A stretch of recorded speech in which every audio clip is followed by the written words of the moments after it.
ஹாய்ங்க எல்லாருக்கும். இன்றைக்கும் பார்த்திங்கன்னா காலையில் எந்திரிச்சோன்னையும் போய் பூ பறிச்சிட்டு வந்தாச்சுங்க. காலையில் எந்திரிச்சு யார் முகத்தில் முழிக்கிறோமோ இல்லையோங்க, இந்த 2 முகத்தில் முழிச்சிட்டோம்னா அந்த நாளே நமக்கு சூப்பராக போயிடுங்க. இதுகளுக்கு நான் ஒரு வேலையும் செய்கிறது இல்லைங்க. டெய்லி சாப்பாடு போடுறது மட்டும்தான். வாரத்தில் ஒரு நாள் இல்லைன்னா 15 நாளைக்கு ஒரு நாள் குளிச்சு விட்றணுங்க. இது 2 மட்டும்தான் பண்ணுறேங்க. ஆனால் காலை சுற்றி ஒரே விளையாட்டு தானுங்க.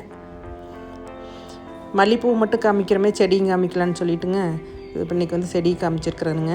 இதில் தான் வந்து பார்த்திங்கன்னா இதில் இருக்கிற பூ வந்து இவ்வளவுங்க. இன்னும் வெளியில் செடி வச்சுருக்கிறேனுங்க செவுத்தை ஒட்டி.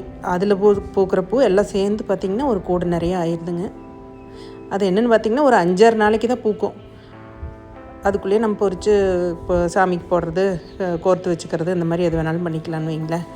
அப்புறம் இது வந்து துளசி செடிங்க. அப்புறம் அது தானாக முளைச்சது தானுங்க. இது வந்து புதினா செடிங்க. இது வந்து இப்போ பிரியாணி செய்கிறதுக்காக புதினா வாங்கிட்டு வந்துட்டு மீதி இருக்கிற தண்டையில் இப்படி நட்டு வச்சணுங்க. இப்போ தான் தலையுது.